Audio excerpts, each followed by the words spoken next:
श्रीमान वेंकटनाथार्य कवितार्किक केसरी वेदांताचार्य वर्यो मे सन्निधत्तां सदा कृते। प्रारंभस्तबகம் श्लोकम 4। आचक्रायुधम् आचमामक गुरुर् आचार्य वर्गं भजे मध्यस्थैरिह नातया मुनेर् मान्यैः सनाथीकृतम् क्षीराम्भोति सुता पयोधर पयस्फूरा इवोदित्पराग यद्वाचां विसरा जगन्ति निधराम् उज्जीवयन्ति स्वयम्। இந்த ஸ்லோகத்துல ரெண்டு இடத்துல சில பாடபேதங்கள் வருது. முதலாவதாக சில புத்தகங்கள்ல ஆச்சக்ராயுத பா அப்படின்னு சொல்லி வந்திருக்கும். அந்த பாவை எடுத்துட்டு ஆச்சக்ராயுத மாச்சம், அதாவது ஆச்சக்ராயுதம் ஆச்ச மாமக குருர் அப்படின்னு பெரியது இல்லையா, பாவுக்கு பதிலா மா போட்டுக்கோங்க. மத்தியஸ்தைரிக நாத யாமுன முகைர் மான்யை சனாதி கிருத்தம்னு சில புத்தகங்கள்ல வரும். அந்த மாதிரி நாத யாமுன முனேர் அப்படின்னாலும் நாத யாமுன முகைர் அப்படின்னாலும் ரெண்டும் ஒரே அர்த்தம் தான், அவர்களின் தொடக்கமாக அப்படின்ட்டு. ஆகவே எது இருக்கோ அதையே நீங்க அப்படியே சேவிக்கலாம். இந்த ஸ்லோகத்தில் நம்முடைய குரு பரம்பரையையும் அவர்களுடைய ஸ்ரீ சுக்திகளையும் போற்றுகின்றார். ஸ்ரீமன் நாராயணன் தொடங்கி இடையில் ஸ்ரீமன் நாதமுனிகள், ஆளவந்தார் முதல் ஸ்ரீ ராமானுஜர் சுவாமி தேசிகன் மற்றும் தனது குரு பரம்பரை அனைவரையும் துதிக்கின்றார். அவர்களுடைய ஸ்ரீ சுக்திகளானது சரஸ்வதி நதியின் வெள்ளப்பெருக்கினை போல தடையின்றியும் தாயாரின் திருமார்பிலிருந்து பொங்கிப் பெருகும் பாலினை போல் இனிமையானதாகவும் இருந்து இந்த மக்களை உய்விக்கின்றன. அவர்களுடைய ஸ்ரீ சுக்திகளால் தான் நாம் இன்றும் நன்றாக வாழ்ந்து கொண்டிருக்கின்றோம். அவைகளை புகழ்ந்தாலே ஆச்சாரியர்களை புகழ்ந்தவராகும்.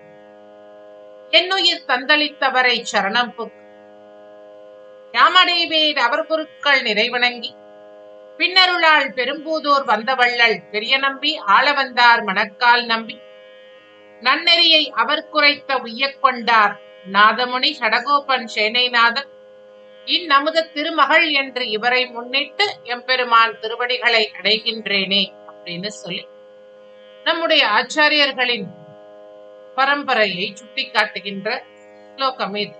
ஆச்சாரிய ஸ்ரீ சுக்திக்கு அற்புதமானதொரு உபமானத்தை கொடுக்கின்றார். பால் நாவில் பட்டவுடன் இனிக்கக்கூடியது. குழந்தை முதல் முதியவர் வரை எல்லோராலும் உபயோகப்படுத்தக்கூடியது. சத்துவகுணத்தையே வளரச் செய்வது, எந்த தீமையையும் விளைவிக்காதது. இத்தகையது நம்முடைய ஆச்சாரிய ஸ்ரீ சுக்திகள் என்று கொண்டாடுகின்றார். மண்ணுலக பாலுக்கே இப்படி ஒரு பெருமை எனில் ஜெகன்மாதாவின் பாலின் பெருமையும் ஆச்சாரியர்களின் ஸ்ரீ சுக்திகளின் பெருமையையும் நம்மால் பேசவும் இயலுமோ? அப்படிப்பட்ட ஆச்சாரியர்களின் ஸ்ரீ சுக்தியை நமஸ்கரிப்போமாக. இன்று நாம் பார்க்கவிருக்கும் திருக்கோவில் ஸ்ரீபெரும்புதூர் தலத்தில் அமைந்துள்ள ஸ்ரீ ஆதிகேசவ பெருமாள் திருக்கோவில். ஸ்ரீபெரும்புதூர் ஸ்ரீமத் ராமானுஜரின் அவதார ஸ்தலமாக திகழக்கூடியது. ஹரித மகாராஜாவின் தோஷத்தை நீக்கி சிவபெருமானின் பூதகணங்கள் செய்த அபச்சாரங்களை பொறுத்து அவற்றுக்கு சாப விமோசனம் அளித்த தலமானதலால் பூதபுரி என்று கொண்டாடப்படுகின்றது. இந்த தலத்தினுடைய தாயார் ஸ்ரீ யதிராஜ நாதவள்ளி என்ற திருநாமத்துடன் அழைக்கப்படுகின்றார். ஸ்ரீ யதிராஜரின் நாதனாகிய பெருமானை தன்னுடைய நாதன் என்று கொண்டாடும் வகையாக ஸ்ரீ யதிராஜருடன் நாமத்துடன் இணைந்து தாயாரின் பெயரானது வழங்கப்படுகின்றது. யதிராஜர் சாமான்யமானவரா? இந்த லோகத்துக்கே ஜெகதாச்சாரியனாக திகழ்பவர். அப்படிப்பட்ட பரம காருணிகரான எம்பெருமானின் தாயார் எப்படிப்பட்ட வாத்சல்யத்துடன் இருப்பாள்? இத்தாயாரை இந்த தலத்தில் வந்து தரிசிப்பவர்களின் குடும்ப பிரச்சனைகள் அனைத்தும் தேர்கின்றன. இத்தாயாரை சேவித்தால் புத்திரபாகியம் கிட்டும் என்பது இத்தலத்தின் ஐதீகமாகும். திருப்பாவையில் வரக்கூடிய நாயக பெண் பிள்ளாய் என்கின்ற அந்த வார்த்தையானது இந்த தாயாரை குறிக்கின்றது என்று ஆச்சாரியர்கள் தாயாரை கொண்டாடுகின்றார். எப்படி எனில், ஆச்சாரியகாரத்தில் நடுநாயகமாக திகழக்கூடிய ஜெகதாச்சாரியரே ஆச்சாரிய நாயகமணியாக கொண்டாடப்படுகின்றார்.